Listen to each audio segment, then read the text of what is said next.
In 2009, a video was brought to my attention. It came out of Iraq and dates back to March 17, 2005, from the Iraq Mujahideen Army, their press division. The video piqued my interest because what the narrator was speaking about and saying.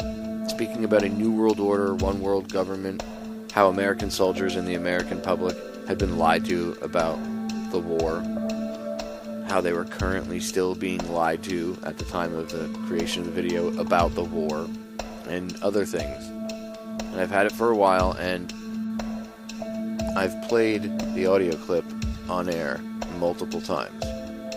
And it can be found in the Reality of War download section on federaljack.com.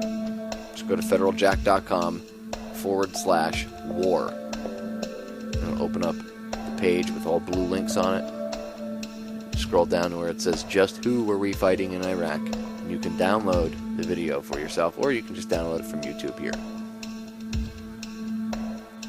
I've been wanting to release it video wise, but not sure if YouTube would rip it down and try to close accounts or anything, so I'm putting it together in a manner so that way they understand it's not trying to promote anything, but trying to put the video up with a little bit of commentary for educational purposes to make people think, because that's why I do what I do.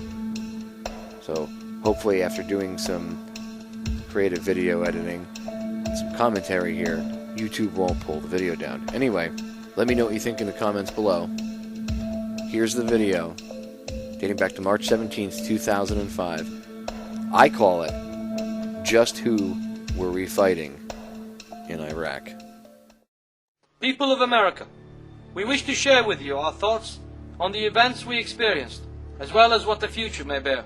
And despite the madness we have endured and still, we see no harm in presenting you with the criminal nature of your newly re-elected emperor. Despite our belief that the elections were flawed, we know now that when there is a close tie between the candidates, there is something wrong. Some in our ranks believe that any candidate from any side of the spectrum are two faces of the same coin. You, the people, have said your word in what is claimed to be a democracy, and thus have chosen a leader who claims to represent your vision. It is your right to lead the world, as it is the right of any nation which chooses to do so. Yet this does not allow you to conquer others. There is a belief of a large number of our people that a lot of the facts do not reach you, facts that may be classified as unsuitable for the general public, facts that are twisted to gain a positive image here or there. Nothing new to an emperor who represents deception, lies, crimes, half-victories and total defeats. Your administration, time after time, lied and presented you with achievements directed by Hollywood and performed in Iraq. You have elected these criminals, and thus you are responsible for their actions. We hope that your future decisions will be based on reason and belief, for your emperor tomorrow will mirror the image of America to the world, and by his actions will your empire be measured. And for the first time in history, a mafia of the weapons plants represented by Bush, oil companies represented by Dick Cheney, and the Zionists represented by Paul Wolfowitz and Richard Pearl hijacked the United States of America in an ingenious plan to control the world. This type of administration is exactly what Benjamin Franklin once warned of. By weakness and ignorance, you have allowed this gang of criminals to hijack your country, create a new phobia to recruit those whom they regard as nothing but fuel and vehicles to their master plan. This administration will enforce on you, just as it tries to enforce on our people, new laws that will result in a police state similar to those of your consecutive governments back in our region. Legislation will soon be drafted by the appointed puppets to allow foreign ownership of land and structure, and soon our people will be the foreigners on the land of their forefathers. This new world order will enslave people of all religions and race, and soon your children, as well as ours, if they survive, will truly live in a planet of apes. And with a reduced population for ease of control, this can only be the implementation of a plan once presented by Henry Kissinger. This world has not yet seen an empire which constitutes in its prime objectives the destruction and genocide of whole populations and societies, only to control the energy resources of this planet. Your representatives and their media have portrayed an image that an insurgency is in effect, and that it is led by elements of foreign fighters entering from Syria and neighboring countries.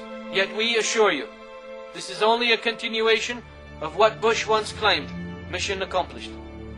This resistance movement was prepared for, and is only the second chapter of this war, and we are mostly, if not all Iraqis, proud Iraqis, who kept their oaths to defend people and country. And because this war may last longer than what the invaders anticipated, we have all promised to make their stay long, costly and painful. Blaming other countries is nothing but creating new pretexts to invade other sovereign states and back future expeditions. They have made our country a battlefield to settle accounts with elements of Al-Qaeda, formerly dear allies and partners. They have also created new phobias to justify their continued presence, despite their loss of this war. And for the general media, we call on them to think about what they declare, and not fear death and imprisonment. Do not fall into the traps prepared by those who pull the strings from Tel Aviv.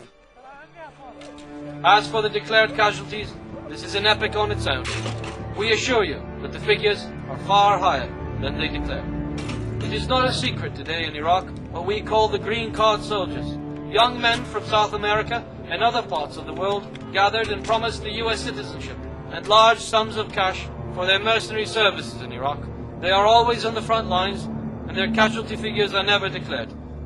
They are hidden in unmarked graves and dumped into rivers under the cover of moonless nights, some of which the resistance have provided evidence of. There are also a large number of security contractors who are not listed as military personnel. To us, it is one thing to be tricked into this war, but it is totally different to come here and fight someone else's war. After the failed American elections in Iraq, they will now play the sectarian card. They are already sending their mercenaries to destroy churches and mosques alike in order to prepare the ground for civil war.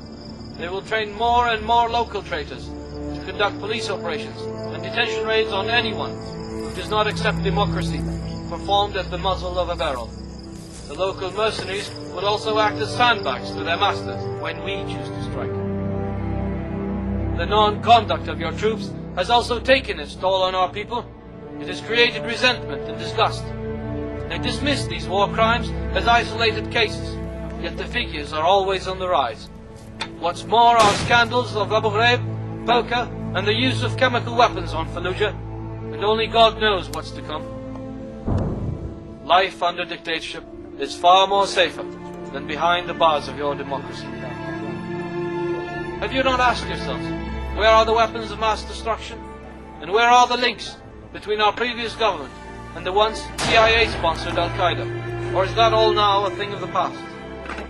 What happened to the thousands of people who died and continue to die of cancer? Women who give birth to deformed babies, caused by the effect of your military's depleted uranium shells.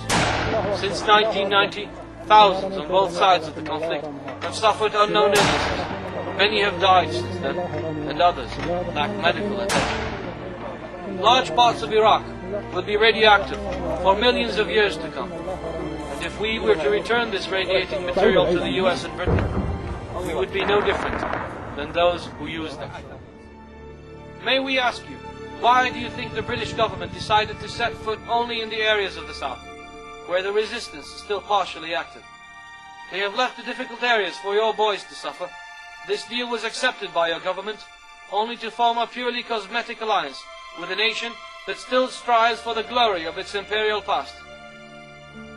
They have turned the land of the free into a camp of capitalist slavery, and then changed the home of the brave into a printing house for papers they call dollars, and guarded it with enormous military might.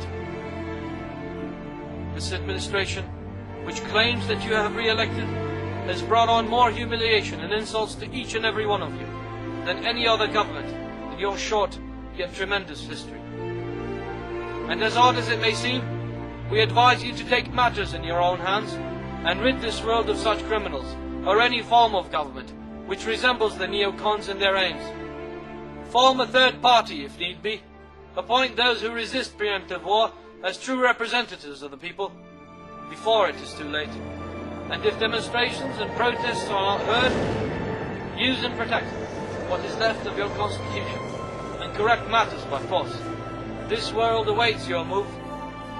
Today these words may seem strange, but we believe that a nation which once gave the world John F. Kennedy, Benjamin Franklin, George Washington, Hughes and Henry Ford will not fall short of giving true leaders of substance and dignity. This war has taught us that one man on the field can change the outcome of a day. One man who believes in true freedom can do what nations put together dare think of. We share these thoughts with great honesty to those of you who spent days and nights trying to prevent this war, timeless efforts to prevent this real Holocaust. To all of you we say, thank you for your time.